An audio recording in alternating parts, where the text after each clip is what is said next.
Welcome to blessing today morning glory. ഒരു പുതിയ എപ്പിസോഡിലേക്ക് എല്ലാവരെയും സ്വാഗതം ചെയ്യുന്നു. ലോകമെമ്പാടുമുള്ള blessing today family, it is time for us to gather.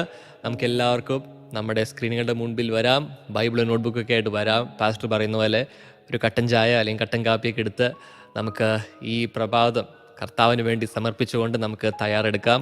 കർത്താവ് ഇന്ന് ചില പുതിയ കാര്യങ്ങൾ നമ്മളോട് സംസാരിക്കാൻ പോവുകയാണ്. നമുക്ക് തയ്യാറെടുക്കാം. സോവിങ് ആൻഡ് റീപ്പിംഗ് എന്ന മെസ്സേജ് സീരീസാണ് ഇപ്പോൾ നമ്മൾ കേട്ടുകൊണ്ടിരിക്കുന്നത്. അതിൻ്റെ 2ാം ഭാഗമാണ് ഇന്ന് നമ്മൾ കേൾക്കാൻ പോകുന്നത്. ബട്ട് അതിനു മുമ്പ് ഇന്നത്തെ എപ്പിസോഡ് സാധ്യമാക്കിയ സ്പോൺസറിന് വേണ്ടി പ്രാർത്ഥിക്കാം. ഇന്ന് നമുക്കൊരു പ്രൈം സ്പോൺസറാണുള്ളത്. ഹൈദരാബാദിൽ നിന്ന് ജീവ എന്ന് പറയുന്ന ഒരു വ്യക്തിയാണ്. Thank you for sponsoring. കർത്താവ് അനുഗ്രഹിക്കട്ടെ. നമുക്ക് ഒരുമിച്ച് ഒരു പ്രാർത്ഥിക്കാം. കർത്താവെ, ഞങ്ങൾ ഒരുമിച്ച് ജീവയ്ക്ക് വേണ്ടി പ്രാർത്ഥിക്കുന്നു. എല്ലാ ബ്ലെസ്സിങ് ടുഡേ കുടുംബാംഗങ്ങളും അനുഗ്രഹിക്കപ്പെടുവാൻ ആവശ്യപ്പെട്ടിട്ടുണ്ടല്ലോ കർത്താവെ. ഞങ്ങൾ ഒരുമിച്ച് ലോകമെമ്പാടുമുള്ള ബ്ലെസ്സിങ് ടുഡേ ഫാമിലിയെ ബ്ലെസ് ചെയ്യുന്നു. ഇപ്പോൾ സ്ക്രീനിലേക്ക് കരങ്ങൾ നീട്ടി പ്രാർത്ഥിച്ചാലും യേശുവിൻ്റെ നാമത്തിൽ ഇപ്പോൾ കാണുന്ന ഓരോ വ്യക്തികളുടെ മേൽ ദൈവിക അനുഗ്രഹങ്ങൾ വന്നു ചേരട്ടെ. പിതാവിൻ്റെയും പുത്രൻ്റെയും പരിശുദ്ധാത്മാവിൻ്റെ നാമത്തിൽ ബ്ലെസ് ചെയ്യുന്ന കർത്താവ്. അപ്പോൾ തന്നെ ഭവനത്തിലുള്ള എല്ലാവരും രക്ഷിക്കപ്പെടുവാൻ വേണ്ടി പ്രാർത്ഥിക്കുന്നു. കർത്താവിൻ്റെ അനുഗ്രഹം ഈ കുടുംബത്തിന് മേലുണ്ടാകട്ടെ എന്ന് പ്രാർത്ഥിക്കുന്നു. പിതാവിൻ്റെയും പുത്രൻ്റെയും പരിശുദ്ധാത്മാവിൻ്റെ നാമത്തിൽ കർത്താവെ, we bless Jeeva and the entire family father. യേശുവിൻ്റെ നാമത്തിൽ തന്നെ ആമേൻ, ആമേൻ. Thank you for sponsoring. കർത്താവ് അനുഗ്രഹിക്കട്ടെ. ഇതുപോലെ സ്പോൺസർ ചെയ്യാൻ ആഗ്രഹമുണ്ടെങ്കിൽ സ്ക്രീനിൽ ഡീറ്റെയിൽസ് ഉണ്ട്, തീർച്ചയായും കോൺടാക്ട് ചെയ്താലും. നമുക്ക് ഇന്നലെ ഓർപ്പിച്ചതുപോലെ UK നമ്മുടെ മീറ്റിംഗ്സ് വരികയാണ്. So blessing today family in UK, get ready. ഒരു പുതിയൊരു മൂവ് UK സംഭവിക്കുന്നു. സോ മാഞ്ചസ്റ്ററിലും ലണ്ടനിലും നമുക്ക് ബ്ലെസ്സിങ് ഫെസ്റ്റിവൽസ് ഉണ്ട്. അപ്പോൾ തന്നെ നമുക്ക് ബർമിംഗ്ഹാമിൽ നമ്മുടെ ക്യാച്ച് ദ ഫയർ കോൺഫറൻസ് നടക്കുകയാണ്. സോ അതിൻ്റെ ഡീറ്റെയിൽസ് എല്ലാം സ്ക്രീനിലുണ്ട്. ഓഗസ്റ്റ് മാസം അവസാനമാണ് ഈ മീറ്റിംഗ്സ് എല്ലാം ഉള്ളത്. സോ തീർച്ചയായും ജോയിൻ ചെയ്യുക. ഏമാൻ. മെസ്സേജിന് വേണ്ടി എത്ര പേർ തയ്യാറാണ്? നമുക്ക് ഒരുമിച്ച് ദൈവസന്ദേശം കേൾക്കാം.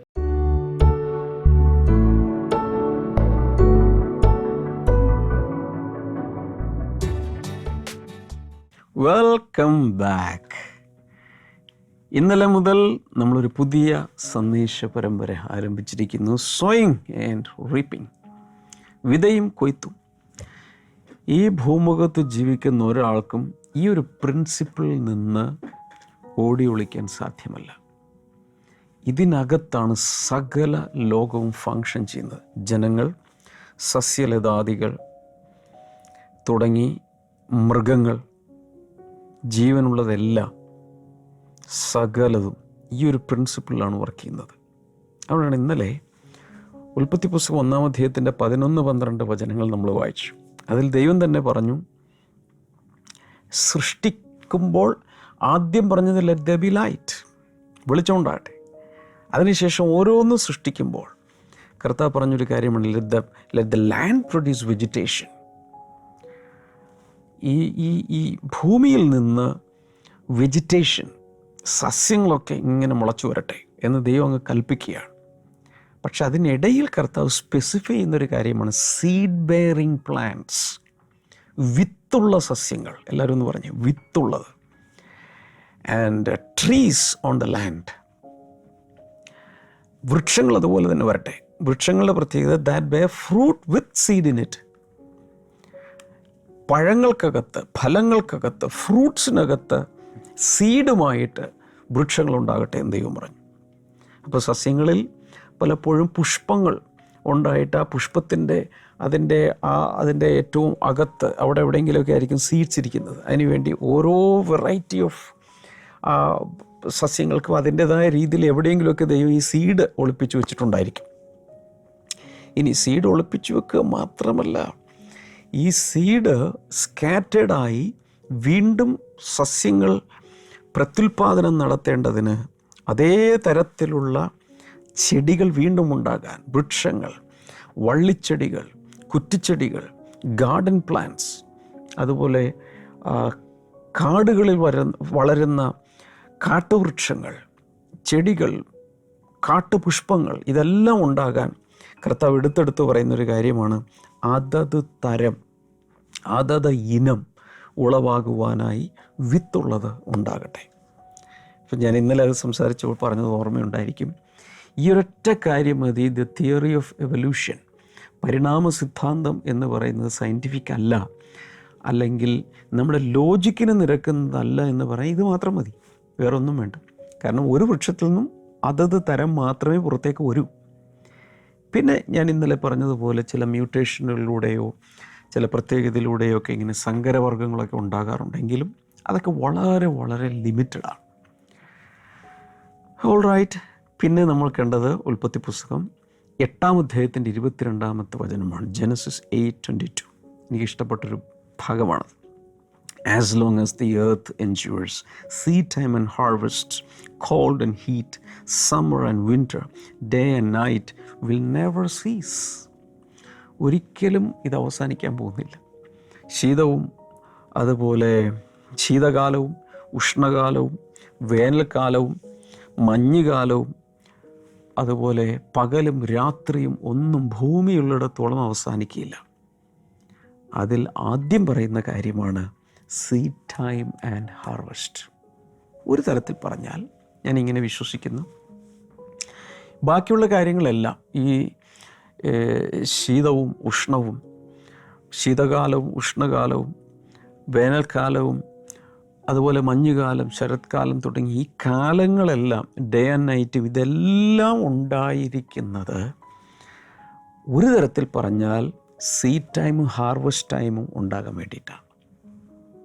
അല്ലെങ്കിൽ ഈ ഒരൊറ്റ ഫോക്കസിൽ വിതയും കൊയ്ത്തും അവസാനിക്കാതെ തുടർന്നു പോകേണ്ടതിനാണ് ഈ ക്ലൈമറ്റ് ചേഞ്ചും വെതറും ഈ വിവിധ രീതിയിലുള്ള കാലാവസ്ഥകളും സീസൺസും ഒക്കെ ഉണ്ടായിരിക്കുന്നത്.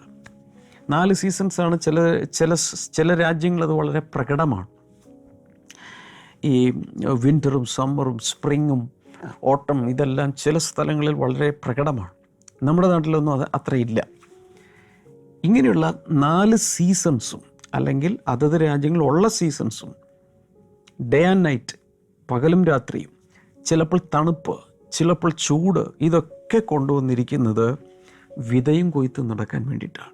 എങ്കിൽ മാത്രമേ ഭൂമി ഇതുപോലെ ഹരിതാഭമായി വാസയോഗ്യമായി ഭക്ഷിക്കുവാനുള്ള ഭക്ഷണവും ധാന്യവും പഴവർഗ്ഗങ്ങളും ഇലക്കറികളും പച്ചക്കറികളും എല്ലാം കിട്ടണമെങ്കിൽ ഈ സീഡ് ടൈം ഹാർവസ്റ്റ് ടൈം ഉണ്ടായിരിക്കണം. അത് നിന്നാൽ എല്ലാം തീർന്നു. പിന്നെ ജീവൻ ഇവിടെ ഇല്ല. ഇവിടെ ആർക്കും ജീവിക്കാൻ സാധ്യമല്ല. സോ ദൈവം സൃഷ്ടിക്കുമ്പോൾ തന്നെ അത് ഇംപ്ലിമെൻ്റ് ചെയ്തു പ്രപഞ്ചത്തിലേക്ക് വെച്ചൊരു നിയമമാണ് sowing and harvesting, seed time and harvest time.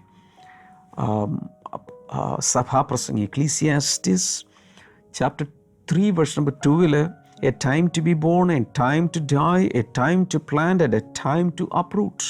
അല്ലെ, ജനിക്കുവാനൊരു കാലം, മരിക്കുവാനൊരു കാലം, അതുപോലെ ചെടികൾ വൃക്ഷങ്ങൾ നട്ടുപിടിപ്പിക്കാനൊരു കാലം, അതിനെ പിഴുതെടുക്കാനൊരു കാലം, ഇതൊക്കെ പറഞ്ഞിട്ടുണ്ട്.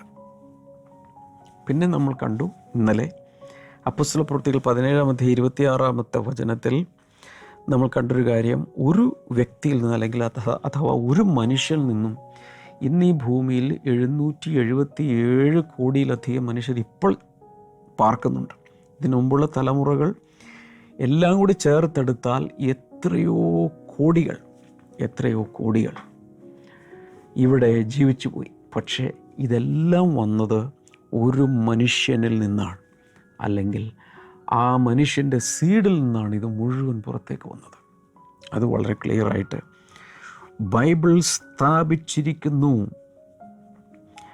ഇന്നലെ ഞാൻ നിങ്ങളോട് സംസാരിച്ചുകൊണ്ടിരിക്കുമ്പോൾ എൻ്റെ ഉള്ളിലിങ്ങനെ ഭയങ്കരമായി പ്രകാശിച്ച് വന്നൊരു വചനം, ഇന്നലത്തെ സമയക്കുറവുകൊണ്ട് ഞാൻ വായിച്ചില്ല. ഇന്ന് ആദ്യം അത് വായിക്കാൻ പോവുക. എല്ലാവരും ബൈബിൾ തുറക്കുക അല്ലെങ്കിൽ സ്ക്രീനിൽ നോക്കുക. സാം 126, 5 and 6, 126-ാം സങ്കീർത്തനം 5ഉം 6ഉമാണ് നമ്മൾ വായിക്കാൻ പോകുന്നത്. 126-ാം സങ്കീർത്തനം 5-6. Those who sow in tears shall reap in joy. Verse number 6. He who continually goes forth weeping, bearing seed for sowing, shall doubtless come again with rejoicing, bringing his sheaves with him. എൻ്റെ മലയാളം നിങ്ങൾ വായിച്ച് കാണും. കണ്ണുനീരോടുകൂടെ വിതയ്ക്കുന്ന ഒരു വ്യക്തി ആർപ്പോടുകൂടെ കൊയ്യും. അതൊന്ന് live ചാറ്റിൽ ഒന്ന് ടൈപ്പ് ചെയ്തിടാമോ? അവരവരുടെ നോട്ട്ബുക്കിലൊക്കെ ഒന്ന് എഴുതി വെക്കുകയോ ടൈപ്പ് ചെയ്ത് വെക്കുകയോ ചെയ്തേ. കണ്ണുനീരോടുകൂടെ വിതയ്ക്കുന്ന ഒരാൾ ആർപ്പോടുകൂടെ കൊയ്യും. ദൈവത്തിൻ്റെ ഒരു നിയമമാണ്.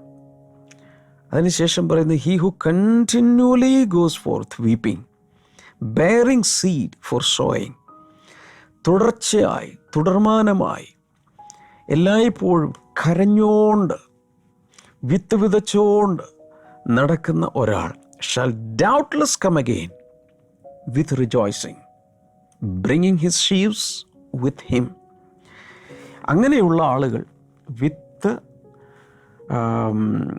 ചുമന്ന് കരഞ്ഞുകൊണ്ട് നടക്കുന്ന വ്യക്തികൾ, അവർ ചെയ്യുന്നത് ആർപ്പോടുകൂടെ ഒരു ദിവസം അവർ കൊയ്യും. അവർക്ക് ഒരു സംശയമില്ലാതെ തന്നെ അവർ ഉല്ലാസത്തോടുകൂടെ ആഹ്ലാദത്തോടുകൂടെ അവർ കറ്റകൾ ചുമന്നുകൊണ്ട് തിരിച്ചു വരും. ഇത് ഈ വചനം വായിക്കുമ്പോഴെല്ലാം എനിക്ക് പെട്ടെന്ന് ഞാൻ പോകുന്നത് ഒരു നെൽപ്പാടത്തേക്ക്, ഒരു കൃഷിസ്ഥലത്തേക്ക്, ഒരു വയലിലേക്ക്, ഒരു ഫീൽഡിലേക്കാണ്. ഒരു പാടശേഖരങ്ങളുള്ളൊരു സ്ഥലം. ആലപ്പുഴയിൽ സമീപം കുട്ടനാടൻ പ്രദേശങ്ങളോ അല്ലെങ്കിൽ അതുപോലെ വയലുകളിങ്ങനെ കിടക്കുന്ന ഗ്രാമപ്രദേശങ്ങളൊന്നും മനസ്സിൽ കാണുക. ചിലപ്പോൾ നിങ്ങൾ അങ്ങനെ ഒരു സ്ഥലത്തായിരിക്കും താമസിക്കുന്നത്. സിറ്റിയിലുള്ള ചിലർക്ക് ഇതൊന്നും പറഞ്ഞാൽ മനസ്സിലാകുകയില്ല. പ്രത്യേകിച്ച് പുതിയ ജനറേഷനുള്ള പലരും ഇത് കണ്ടിട്ട് പോലുമില്ല. പക്ഷേ എൻ്റെയൊക്കെ ചെറുപ്പകാലത്ത് ഇങ്ങനെയുള്ള വയലുകളിലൂടെയൊക്കെ നടക്കുകയും അതിൻ്റെ കതിര് പറിച്ചു തിന്നുകയും തുടക്കത്തിൽ ഈ വയൽ മുഴുവൻ ഉഴുതുമറിച്ച് കിളച്ച് റെഡിയാക്കുന്നതും അവിടെ ഉഴവുചാലുകൾ പോലെ ഇങ്ങനെ കീറുന്നതും വിത്തിങ്ങനെ സ്കാറ്റർ ചെയ്യുന്നതും അതിങ്ങനെ മുളച്ചു വരുന്ന ആ കാഴ്ചയും, അത് പിന്നെ വളർന്ന് വലുതായി മാസങ്ങളിങ്ങനെ വീക്ഷിച്ചുകൊണ്ടിരിക്കുമ്പോൾ അത് വിളഞ്ഞ് അതിൽ നെൽവിത്തുകളൊക്കെ വന്നിങ്ങനെ വിളഞ്ഞു കിടക്കുന്നതും കൊയ്ത്തിന് വേണ്ടി ഇറങ്ങുന്നതൊക്കെ ഞാൻ നേരിട്ട് പല പ്രാവശ്യം കണ്ടിട്ടുണ്ട്, വർഷങ്ങൾ കണ്ടിട്ടുണ്ട്. അങ്ങനെ കണ്ട ഓർമ്മയിൽ നിന്ന് പെട്ടെന്ന് ഈ വചനം വായിക്കുമ്പോൾ എൻ്റെ മനസ്സെല്ലാം പഴയ കാലത്തേക്ക് അല്ലെങ്കിൽ അതിനുശേഷമൊക്കെ നമ്മൾ കണ്ടിട്ടുള്ള വയലുകളിലേക്ക് പോവുകയാണ്. ഇനി ഒരുപക്ഷെ നിങ്ങളൊരു അപ്പാർട്ട്മെൻറ്റിലാണ്, നിങ്ങൾ സിറ്റിയിൽ വളർന്ന് ശീലിച്ച ഒരാളാണ്, ഇങ്ങനെയുള്ളതൊന്നും കണ്ടിട്ടില്ലെങ്കിലും വീഡിയോകൾ കണ്ടു കാണുമല്ലോ. എത്രയോ വീഡിയോകൾ നമ്മുടെ യൂട്യൂബിലൊക്കെ കിടപ്പുണ്ടായിരിക്കും. സോ ആ ഒരു പിക്ചറാണ് നമ്മുടെ അകത്തേക്ക് വരുന്നത്. പക്ഷേ ഇതിലൊരു പ്രിൻസിപ്പിൾ കണ്ടോ, those who sow in tears shall reap in joy. വിത്ത് വിതയ്ക്കുന്ന സമയത്ത് ഇയാൾ കരഞ്ഞുകൊണ്ടാണ് നടക്കുന്നത്.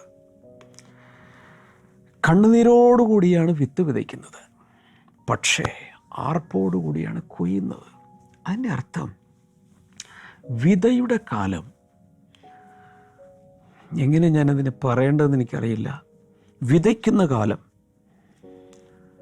ഒരുപക്ഷെ ഒരു കഷ്ടകാലമാകാം, ഞെരുക്കത്തിൻ്റെ കാലമാകാം, വലിയ സാക്രിഫൈസോടുകൂടിയായിരിക്കാം ഇത് വിതയ്ക്കുന്നത്. എൻ്റെ പല കാരണങ്ങളും. ഒരു കൃഷിക്കാരൻ, ആ കൃഷിക്കാരൻ ഒരുപക്ഷെ ആ വിത്ത് വാങ്ങാൻ പോലും കാശില്ല, കടം മേടിച്ചായിരിക്കും ആ വിത്ത് സംഘടിപ്പിക്കുന്നത്. വായ്പ വാങ്ങിയതാകാം, ലോൺ എടുത്തായിരിക്കും ആദ്യത്തെ കൃഷി ഇറക്കുന്നത്. വായ്പ വാങ്ങി ഒരുപക്ഷെ ആ നിലം പോലും പാട്ടത്തിനെടുക്കുന്നതോ പണയത്തിനെടുക്കുന്നതോ ഒക്കെ ആകാം, റെൻറ്റിന് എടുക്കുന്നതാകാം. പക്ഷെ ഇത് വിതച്ച് വിതച്ച് വിതച്ച് ആ ഞെരുക്കവും കഷ്ടതയും ഒക്കെയുമായിട്ടാണിത് വിതയ്ക്കുന്നത്. വിതയുടെ കാലം കണ്ണുനീരിൻ്റെ കാലമാണ്.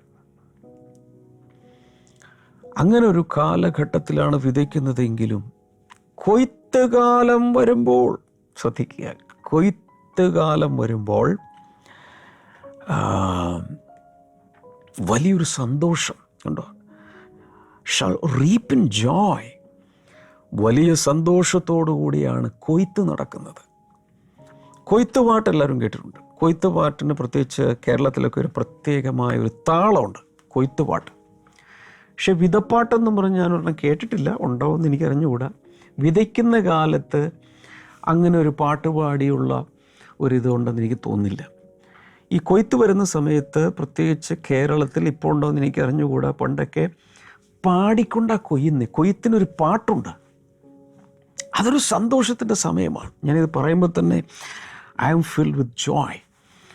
ഈ നാട്ടിൻപുറങ്ങളിൽ കൊയ്ത്തുകാർ, കൃഷിക്കാർ കൊയ്യാൻ വേണ്ടി അരിവാളുമായി പോയി കൊയ്യുന്ന സമയത്ത് ഓരോ കറ്റയും ഇങ്ങനെ കൊയ്ത് കെട്ടുന്ന സമയത്ത് ഈ സ്ത്രീകൾ, പ്രത്യേകിച്ച് സ്ത്രീകളാണല്ലോ അധികം കൊയ്ത്തിനിറങ്ങുന്നത്, ഈ സ്ത്രീകൾ ഒരു പാട്ടുണ്ട്, ഈണത്തിൽ ഒരു നാടൻ പാട്ടുകളൊക്കെ പാടിയാണ് കൊയ്ത് തലയിൽ വെച്ച് വരമ്പത്തോട് ഈ വയൽ വരമ്പത്തുകൂടെ ഇത് ചുമന്നുകൊണ്ട് പാട്ട് പാടി ഇത് കൊയ്തു കൂട്ടിയിടുന്ന ഒരു സ്ഥലമുണ്ടല്ലോ, മെതിക്കളവും പിന്നെ കളപ്പുരയൊക്കെ ഉള്ള ഒരു സ്ഥലം, അവിടേക്ക് വരുന്നത് ആ ഒരു അന്തരീക്ഷം ഒന്ന് ചിന്തിച്ച് നോക്കുക.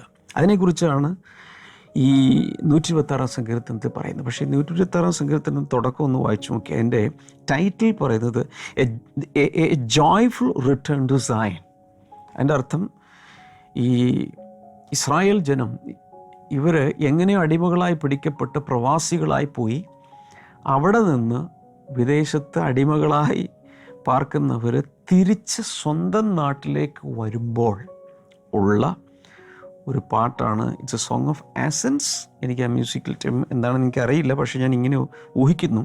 എ സോങ് ഓഫ് ആസൻസ് എന്ന് പറയുമ്പോൾ പതുക്കെ പാടി തുടങ്ങി അതിങ്ങനെ ആരോഹണ ഗീതമായി അതിങ്ങനെ മുകളിലേക്ക് കയറ്റി ഭയങ്കരമായ ഒരു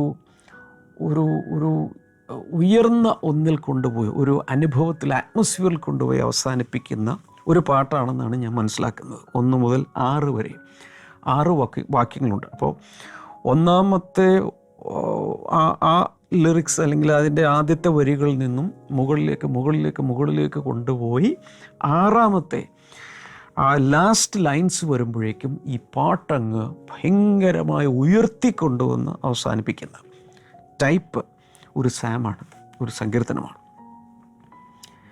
മെസ്സേജ് ഈസ് ദിസ്: നിങ്ങളുടെ ജീവിതത്തിൽ ഇന്ന് ഒരുപക്ഷെ വിതയ്ക്കുന്ന കാലമാണെങ്കിൽ ഇറ്റ് കുഡ് ബി പെയിൻഫുൾ. കാരണം ഒന്നും കാണുന്നില്ല, ഇന്ന് ജീവിതത്തിൽ ഒന്നും പറയാനൊന്നുമില്ല. വിതയ്ക്കുന്ന ഒരാൾ, ശ്രദ്ധിക്കണേ, വിതയ്ക്കുന്ന ഒരാൾ തൻ്റെ കൊട്ടയിലിരിക്കുന്ന, തൻ്റെ ബാസ്ക്കറ്റിലിരിക്കുന്ന വിത്തുകൾ കൂടെ ഉള്ളതുകൂടെ വലിച്ചെറിയുക, ഉള്ളതുകൂടെ സ്കാറ്റർ ചെയ്യുക, ഉള്ളതുകൂടെ എറിഞ്ഞു കളയുക. പിന്നെ കൊട്ടയുമായിട്ടാണ് തിരിച്ചു വരുന്നത്. നോ പാട്ടൊന്നുമില്ല. ഇല്ലായ്മയിൽ നിന്നും ദാരിദ്ര്യത്തിൽ നിന്നും ഉള്ളതുകൂടെ ഇങ്ങനെ വിതറുന്ന ഒരനുഭവമാണ് വിതയുടെ കാലം. എന്നാൽ വിതച്ച ശേഷം ചില നാളുകൾ, ചില ആഴ്ചകൾ, ചില മാസങ്ങൾ കഴിയുമ്പോൾ ആ വിതച്ച സ്ഥലങ്ങളിലെല്ലാം ആർത്ത് വളരുന്ന നെല്ലോ ഗോതമ്പോ ചോളമോ എന്താണോ അത് കാണുമ്പോഴുള്ള ഹൃദയത്തിൻ്റെ നിറവെന്താണ്, കണ്ണുകൾ അത് കാണുമ്പോഴുള്ള സന്തോഷമെന്ത്, തന്നെ പാട്ട് വരും. അതിൻ്റെ കൂട്ടമായിട്ടത് കൊയ്യാൻ വേണ്ടി ഇറങ്ങുമ്പോൾ, ഹാർവെസ്റ്റിംഗ് ടൈം വരുമ്പോൾ അതിനുവേണ്ടി പ്രത്യേകമായി ഉണ്ടാക്കപ്പെട്ട പാട്ടുകളൊക്കെ ഇങ്ങനെ വന്ന് ഒഴുകി പാടി വരുന്ന ഒരു അനുഭവം ഉണ്ടാകും. ആരോടൊക്കെയോ പരിശുദ്ധാത്മാവ് സംസാരിക്കുന്നതായിട്ട് എൻ്റെ ഉള്ളിൽ പറയുന്നു. ഒരുപക്ഷെ ഇന്ന് നിങ്ങളുടെ കാലം, നിങ്ങളുടെ ജീവിതത്തിൽ ഒരുപക്ഷെ വിതയ്ക്കാനുള്ള ഒരു കാലമാണ്. വല്ലാത്ത ഞെരുക്കം, വല്ലാത്തൊരനുഭവം, ഇത് ചെയ്യണോ എന്ന് വരെ ചിന്തിച്ചുകൊണ്ടിരിക്കുന്ന ഒരനുഭവമാകാം. എന്നാൽ let me prophesy over you, പ്രവചിച്ച് പറയുകയാണ്, ഇതാ ഒരു കൊയ്ത്ത് കാലവും വരുന്നുണ്ട്. വിതയ്ക്കുന്ന കാലമുണ്ടെങ്കിൽ കൊയ്ത്ത് കാലം ഇല്ലാതെ പോകുമോ? അത് തീർച്ചയായും വരും. ഈവൻ ചെറുപ്പകാലത്ത് എല്ലാവരും ചെറുപ്പകാലത്ത് യൗവനകാലത്തൊക്കെ എല്ലാവരും ഇങ്ങനെ വിതയ്ക്കുന്നൊരു കാലമാണ്. എന്നാൽ ഒരു സമയമാകുമ്പോൾ അവരുടെ ജീവിതത്തിലേക്ക് ആ വിതച്ചതെല്ലാം ഹാർവസ്റ്റായി വരുന്നൊരു സമയമുണ്ട്. ഞാൻ ഇത്തിരി അഡ്വാൻസായിട്ടത് പറഞ്ഞു പോയതാണ്, പിന്നീട് അടുത്ത ദിവസങ്ങളിൽ പറയേണ്ടതാകാം, ഐ ഡോണ്ട് നോ. പക്ഷേ ലെറ്റ് മി ടെൽ യു, ഇന്ന് നിങ്ങൾക്ക് കണ്ണുനീരിൻ്റെ അനുഭവമാണെങ്കിൽ ആ കണ്ണുകളിൽ ഒരു സ്പാർക്കിൾ നൽകി, ഒരു തിളക്കം നൽകി, ആ കണ്ണുകൾ ശോഭിക്കുന്ന രീതിയിൽ കൊയ്ത്ത് കാണിക്കുവാൻ ദൈവത്തിന് സാധിക്കും. എന്നാൽ ഒരാൾ പറയുക ഇന്ന് കണ്ണുനീരാണ്, ദുഃഖമാണ്, ദാരിദ്ര്യമാണ്, ഒന്നുമില്ലായ്മയാണ്, അതുകൊണ്ട് ഞാൻ വിതയ്ക്കുന്നില്ല എന്ന് തീരുമാനിച്ചാൽ നിങ്ങൾക്കൊരു കൊയ്ത്തുകാലമില്ല. ഞാൻ ഈ പറയുന്നതിൻ്റെ സ്പിരിച്വൽ സെൻസിൽ എത്ര പേർ മനസ്സിലാക്കുന്നുണ്ടെന്ന് എനിക്ക് അറിഞ്ഞുകൂടാ. അങ്ങനെയുള്ള കാര്യങ്ങളിലേക്ക് നമ്മൾ പ്രവേശിക്കും. പക്ഷെ ഞാൻ പറയട്ടെ, പ്രാർത്ഥന വിതയാണ്. അറിയാമോ, നമ്മൾ പ്രാർത്ഥിച്ച് വിതയ്ക്കുകയാണ്. ഒരു കൊയ്ത്തുകാലം അതിനുശേഷം വരും. സാക്ഷ്യം പറയും, പ്രൈസ് റിപ്പോർട്ടുകൾ വരും, വലിയ ദൈവനാമത്തിന് മഹത്വകരമായ പലതും അതിൽ നിന്ന് പുറത്തേക്ക് വരും. നാം ദൈവത്തിനു വേണ്ടി ചെയ്യുന്ന പല കാര്യങ്ങളും ഇന്നൊരു പക്ഷേ വിതയ്ക്കുന്ന കാലമായിരിക്കാം. കണ്ണുനീരോടുകൂടിയാണ് പലപ്പോഴും നമ്മൾ വിതയ്ക്കുന്നത്. വിതയുടെ കാലം കണ്ണുനീരിൻ്റെ കാലമാണ്. കൊയ്ത്തിൻ്റെ കാലം ആഹ്ലാദത്തിൻ്റെയും സന്തോഷത്തിൻ്റെയും ചിരിയുടെയും ആർപ്പിൻ്റെയും പാട്ടുകളുടെയും ഒരു സമയമാണ്. പക്ഷേ ഇതില്ലെങ്കിൽ അതില്ല. വിതച്ചാൽ മാത്രമേ കൊയ്ത്തുള്ളൂ, മറന്നു പോകരുത്. അത് തന്നെ പറഞ്ഞുകൊണ്ടിരിക്കാൻ തോന്നുന്നു. പക്ഷേ മറ്റു ചില കാര്യങ്ങൾ കൂടെ പറഞ്ഞു തീർക്കണമല്ലോ. എല്ലാവർക്കും അറിയാവുന്നതാണെന്ന് തോന്നുന്നു. Every seed, whatever seed it is, every seed contains mysteriously written codes by the hand of God to produce its own kind. ഏതൊരു വിത്തെടുത്താലും അതിനകത്ത് നമുക്ക് കാണാൻ കഴിയാത്തതുപോലെ ചില കോഡുകൾ, എൻ്റെ മലയാളം എന്താ പറയേണ്ടത് എനിക്കറിഞ്ഞുകൂടാ, നമുക്ക് മനസ്സിലാകാത്ത ചില നിഗൂഢമായ എഴുത്തുകൾ അതിനകത്തുണ്ട്. ആ വിത്ത് വിതയ്ക്കുന്നയാൾ ഇത് മുഴുവൻ വായിച്ചിട്ടാണോ വിതയ്ക്കുന്നത്? നോ, വിശ്വാസത്താൽ അങ്ങ് വിതയ്ക്കുക, ഇതിനകത്തുണ്ട് എന്ന് പറഞ്ഞുകൊണ്ട് വിതയ്ക്കുന്നത്. പക്ഷെ നിങ്ങൾ കേട്ട് കാണും, ഒരു അരിമണിയുടെ മുകളിൽ ബൈബിൾ മുഴുവൻ എഴുതി. ഈ കണ്ണുകൊണ്ട് നോക്കിയാൽ ഒന്നും കാണാൻ പറ്റില്ല, പക്ഷെ ഉണ്ട് കോഡ് അവിടെ, ലെറ്ററുകൾ അതിനകത്തുണ്ട്. പക്ഷെ അതിന് അതുപോലെയുള്ള മാഗ്നിഫൈങ് ഗ്ലാസ്സിലൂടെ നോക്കിയാൽ മാത്രമേ ഈ ബൈബിൾ വായിക്കാൻ കഴിയൂ. ഒരു അരിമണിയിൽ ബൈബിൾ മൊത്തം എഴുതി. അങ്ങനെയൊക്കെയുള്ള റെക്കോർഡുകളൊക്കെ നമ്മൾ കേട്ടിട്ടുണ്ട്. ആ ഒരു അരിമണിയിൽ ദൈവവചനം മുഴുവൻ എഴുതുവാൻ മനുഷ്യന് സാധിച്ചെങ്കിൽ, അതിനുള്ള എന്തൊക്കെയോ സാധനങ്ങൾ കൊണ്ടാണല്ലോ അത് എഴുതിയത്, സാധിച്ചെങ്കിൽ ദൈവത്തിന് ഒരു വിത്തിനകത്ത് ഫ്യൂച്ചറിലേക്കുള്ള കോഡുകൾ, അതിൽ നിന്ന് പുറത്തേക്ക് വരേണ്ട അടുത്ത തലമുറയെക്കുറിച്ച്, ഒരു ഒരു ഒരു ഒരു വിത്തിൽ നിന്ന് പുറത്തേക്ക് വരേണ്ട ഒരു ചെടി, ഒരു ഫ്ലവർ പ്ലാന്റ്, അല്ലെങ്കിൽ ഒരു വൃക്ഷം, എന്തുമാകട്ടെ, അതിനെക്കുറിച്ചുള്ള കോഡുകൾ എഴുതി വെക്കാൻ ദൈവത്തിന് സാധിക്കില്ല, സൃഷ്ടാവിന് സാധിക്കില്ലേ? So every seed contains mysteriously written codes. മറക്കരുത്, എല്ലാത്തിനകത്തുണ്ട്. സോ ദൈവത്തിൻ്റെ ഓഫർ ഇതാണ്. ദൈവം ഇത് ഇങ്ങനൊരു, അതായത് സോയിങ് ആൻഡ് റീപ്പിംഗ്, അല്ലെങ്കിൽ seed time and harvest time എന്ന ഒന്ന് ദൈവം നിയമിച്ചില്ലായിരുന്നെങ്കിൽ ഈ ഭൂമിയുടെ ഇന്നത്തെ അവസ്ഥ എന്താകുമായിരുന്നു? ഞാനിവിടെ ഉണ്ടാകുമായിരുന്നു, നിങ്ങൾ ഇത് കാണുമായിരുന്നു. ഇതൊന്നും സംഭവിക്കാൻ പോകുന്നില്ല. കാരണം ആദ്യത്തെ മനുഷ്യനോടുകൂടി തന്നെ, ആദ്യത്തെ ദമ്പതികളോടുകൂടി തന്നെ ആ തലമുറ തീർന്നു. ഇനി വീണ്ടും ഒരു മനുഷ്യനെയും ഒരു സ്ത്രീയെയും സൃഷ്ടിക്കണം. എന്നാൽ മാത്രമേ അടുത്ത തലമുറയുള്ളൂ. അവർ ചത്തു കഴിയുമ്പോൾ അടുത്തതിനെ ഉണ്ടാക്കണം, അല്ലെങ്കിൽ കുറേ എണ്ണത്തിന് ഒരുമിച്ചുണ്ടാക്കണം. പക്ഷെ ദൈവം ഒരു മനുഷ്യനെ ഉണ്ടാക്കി, ആ മനുഷ്യനിൽ നിന്ന് ഇന്നുള്ള സകലം ഉണ്ടാക്കി. സോ ദൈവത്തിൻ്റെ പ്രിൻസിപ്പിളാണ് ഈ നമ്മൾ ഡിസ്കസ് ചെയ്തുകൊണ്ടിരിക്കുന്നത്. Plant one seed today and you will get hundreds of seeds in the days to come. ഇന്നൊരു വിത്ത് വിതച്ചാൽ 100 കണക്കിന് വിത്തുകൾ നാളുകളിൽ നിങ്ങൾക്ക് ലഭിക്കും. ഞാൻ നിങ്ങൾക്ക് വേണ്ടി പ്രാർത്ഥിക്കാൻ പോയി. കർത്താവേ, അങ്ങയുടെ നാമത്തിൽ ജനങ്ങളെ ഞാൻ ബ്ലസ് ചെയ്തിരിക്കുന്നു. ദൈവിക അനുഗ്രഹങ്ങളാൽ ജനങ്ങൾ നിറയട്ടെ, രോഗങ്ങൾ സൗഖ്യമാകട്ടെ, നട്ടെല്ല് സൗഖ്യമാകട്ടെ, കാൽമുട്ടുകൾ സൗഖ്യമാകട്ടെ, ജോയിൻറ്റ് പെയിനുകൾ മാറിപ്പോകട്ടെ. യേശുവിൻ്റെ നാമത്തിൽ വലിയ വിടുതൽ ഇപ്പോൾ ഉണ്ടാകട്ടെ, യേശുവിൻ്റെ നാമത്തിൽ ഉണ്ടാകട്ടെ. ആസ്മ രോഗികൾ യേശുവിൻ്റെ നാമത്തിൽ ഇപ്പോൾ സൗഖ്യമാകട്ടെ എന്ന് ഞാൻ പ്രാർത്ഥിക്കുന്നു. വിട്ടുമാറാത്ത തലവേദന സൗഖ്യമാകട്ടെ. എന്തോ ശരീരത്തിൽ അനാവശ്യമായ ഫ്ലൂയിഡുകൾ ഉൽപ്പാദിപ്പിക്കുന്നത് ഇടയ്ക്കിടയ്ക്ക് എക്സ്ട്രാക്ട് ചെയ്ത് കളയുന്നു. അങ്ങനെ ഒരു വ്യക്തിയെ കർത്താവ് സൗഖ്യമാക്കുന്നു. കർത്താവിന് ഈ പ്രാർത്ഥന കേട്ടതിനായി നന്ദി പറയുന്നു, യേശുവിൻ്റെ നാമത്തിൽ. അമേൻ, അമേൻ. ഇന്ന് ഇത് കണ്ടവർ, യൂട്യൂബിൽ കാണുന്നവരൊക്കെ ഒരു ലൈക്ക് കൊടുക്കണേ. കമൻറ്റ് സെക്ഷനിൽ നിങ്ങൾക്ക് ഇതിനെക്കുറിച്ചുള്ള അഭിപ്രായങ്ങൾ, കാര്യങ്ങളൊക്കെ എഴുതാം. മാത്രമല്ല, അനേകർക്ക് ഈ വീഡിയോ അയച്ചു കൊടുക്കുമ്പോൾ തന്നെ ഇതിൻ്റെ നോട്ട്സ് എഴുതി നിങ്ങൾ മറ്റുള്ളവർക്ക് കൂടെ പറഞ്ഞു കൊടുക്കുക. God bless you all. See you tomorrow. Bye-bye.